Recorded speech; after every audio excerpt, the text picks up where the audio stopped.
Now, did you guys hear about this Mac Miller news that came out yesterday? His drug dealer actually got sentenced to almost 11 years behind bars on Monday, and that right there, that's obviously good news. No pun intended. Anyway, let's talk about it. Now, Mac Miller, I don't know about you, but it still doesn't feel real that Mac Miller is actually gone, man. Definitely a rapper who I think made hip-hop a brighter genre with his presence. And when I say that, by the way, I'm talking about his spirit and not his skin color. As far as this news right here, let's talk about it. Yesterday, the news came out that Mac Miller's drug dealer was actually sentenced to 10 years and 11 months behind bars. Ryan Michael Rivas, which is the drug dealer's name, was one of the 3 dealers who was charged in this case. As for the other 2, one of them, Stephen Andrew Walter, 40 years old, he took a plea deal that carried a 17-year prison sentence back in October, and that guy right there actually admitted to supplying the drugs that killed Mac Miller to the person who was sentenced to this nearly 11 years behind bars. As for the third person, his name is Cameron James Petit. He's 30 years old, and his case is still pending according to prosecutors. I want to go over this article Rolling Stone wrote on his case yesterday. I'll be giving my commentary in between, and I'll give you some of my thoughts on this entire thing at the end. So as for the article, this is what it says. One of the 3 drug dealers charged in the deadly fentanyl overdose that claimed the life of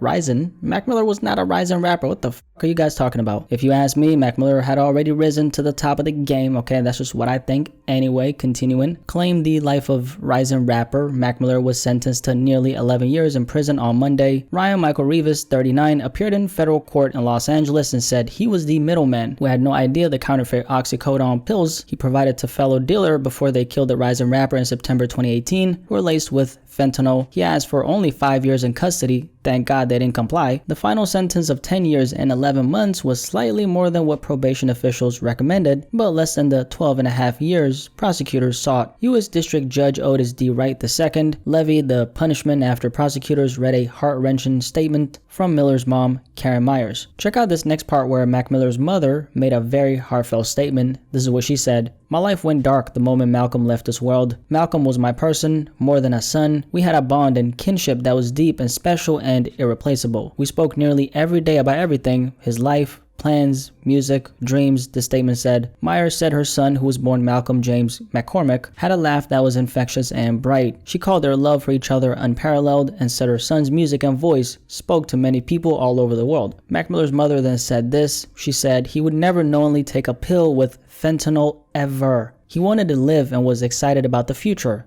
The hole in my heart will always be there," she said.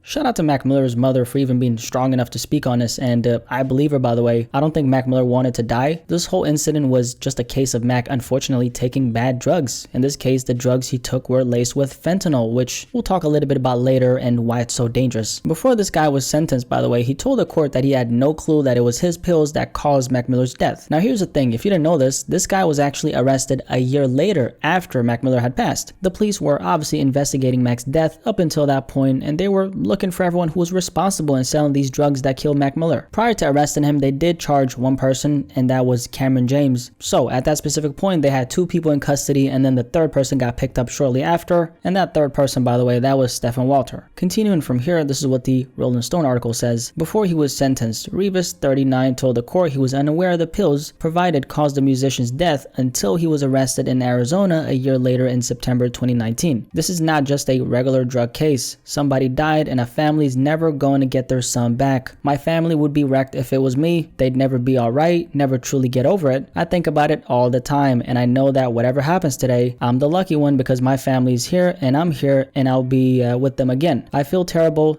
This is not who I am, Rivas told the court. My perspective has changed. My heart has changed, he said.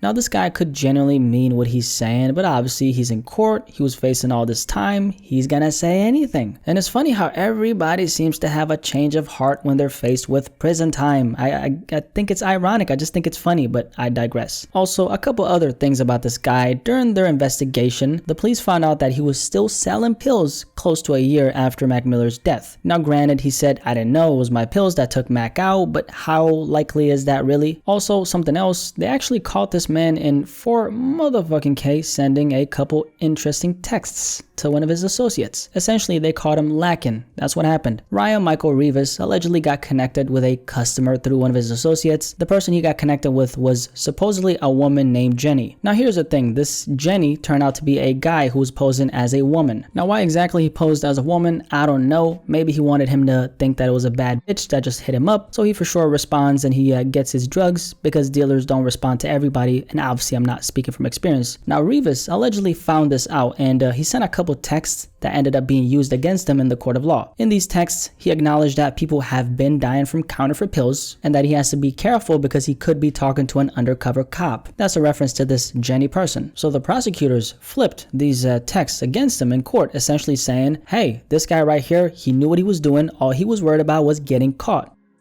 So that's kind of the basic gist of what happened here. One of the 3 drug dealers in the Mac Miller case, he got close to 11 years in prison. One guy took a plea deal, another guy is waiting for his case to continue. This news has been going crazy on social media, specifically Twitter. I actually put up a tweet yesterday when the news broke. A lot of people were giving their take on it, one of them being Denzel Curry actually, who I'm gonna make a video on pronto. But on my tweet I said they sentenced Mac Miller's drug dealer to 10 years and 11 months in prison today. Denzel Curry, shout out to Denzel, he responded by saying, should be life.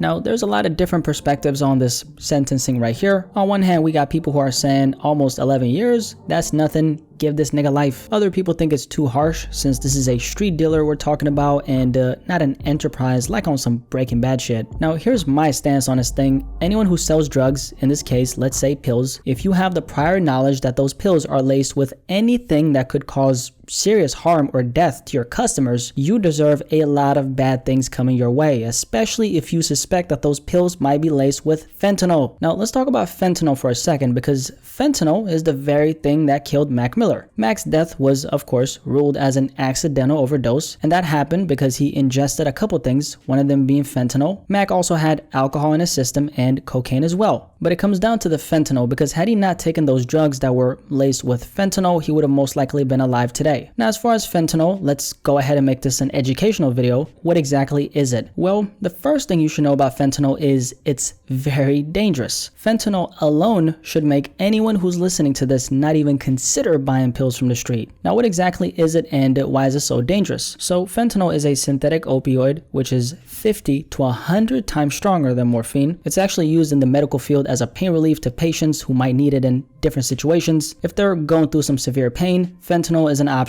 So think morphine, but literally 50 to 100 times stronger. Now, there's a lot of incentive for drug dealers to mix fentanyl with other drugs to increase the potency, because fentanyl is so strong, it goes a long way, as in you don't need a lot of it to get high. Obviously, that's going to lead to more customers because they're getting this insane out-of-body high from the drugs that they're getting from the dealer. Now, the potency of fentanyl obviously comes at a price. All you need is 2 milligrams of fentanyl for it to be a deadly dose. And this is why so many people are dying from it. A lot of people, specifically young people, are buying drugs from the street not knowing that it's laced with fentanyl, and fentanyl will kill you and take you away from everything you love. It took away Mac Miller, it took away the late Lil Peep, and it's continuing to take away people from all around the world. So just a cautionary tale, if you buy drugs specifically from the street, you're essentially playing Russian roulette with your life, because those drugs could be laced with fentanyl and that shit will kill you. People are dying from this shit every single day, more so young people more than anything. And just to make this point stick, I want to go over a recent study related to this. By the way, the reason why I'm talking about this, if me talking about this could save one life, then it was worth it. So let's check out this article right here. This is what it says. Opioid overdose deaths in adolescents rose far more rapidly than the general population between 2019 and 2021, according to a new study of Centers for Disease Control and Prevention data. The study found that deaths from opioid overdoses in teens ages 14 to 18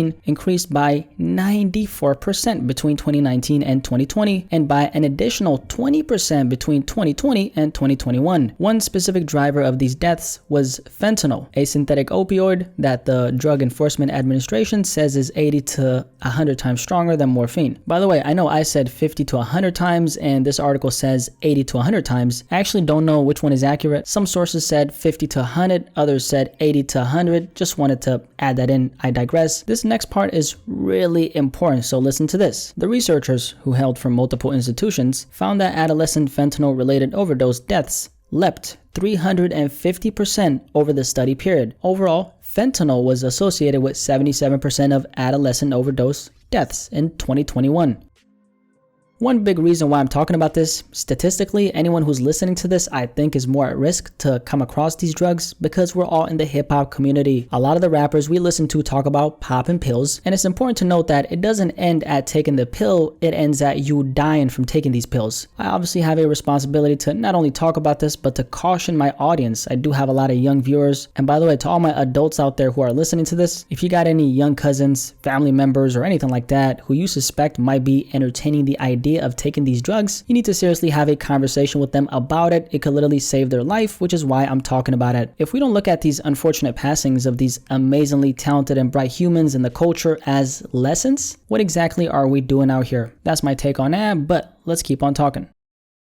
So now that we got that important part out of the way, some additional thoughts on this conversation, and this is what I think, right? Anyone who sells drugs knowing it's laced with fentanyl deserves the absolute worst. To me, it really is murder when it comes to fentanyl, just due to how potent and deadly it is, even in small doses. So I just wanted to go over that because why not? A lot of people are dying from this bullshit and it's unfortunate. I don't think people realize how dangerous this stuff is, especially young people. All it takes is one batch of drugs being laced with fentanyl and the likelihood that you're gonna die is extremely high. As far as this Mac Miller case, I don't know what kind of impact this sentencing is gonna have. At the end of the day, man, people want to get high and they'll do anything it takes to get high. Whether it's buying their stuff from the 3 dealers in this case or whether it's from someone else. So I don't think this guy getting sentenced to nearly 11 years is going to do too much in the grand scheme of things. Maybe it's going to deter some dealers from selling fentanyl-induced drugs if they happen to come across a story. I don't know. With that being said, personally, I am very happy to see this though. Anyone who sells this bullshit to people knowing it could kill them is murder as far as I know. You might feel different, but that's what I think 1000%. To all the inmates who might be in the same facility as this guy, make sure you take good care of them. I say do it for Malcolm, and I'm just going to leave it at that. I'm happy to see that the late Mac Miller is getting some justice. This obviously won't bring Mac Miller back, but I'm sure Mac Miller's family are more than pleased to see this going down. That's all. But yeah, justice for Mac Miller. Mac Miller's drug dealer gets sentenced to nearly 11 years in prison. Any thoughts on this? Like we covered, one of the 3 drug dealers in this Mac Miller case has officially been sentenced to 10 years and 10 months behind bars. What do you guys think about the amount of time he got? Also, what's your perspective on, like in this case, drug dealers who sell product to people knowing it's laced with fentanyl? Do you guys have any thoughts on how they should get dealt with in the court of law? Curious to hear what you're going to say, so yeah, definitely let me know in the comment section below. Obviously like this video if you like this video, and let's have a discussion about this.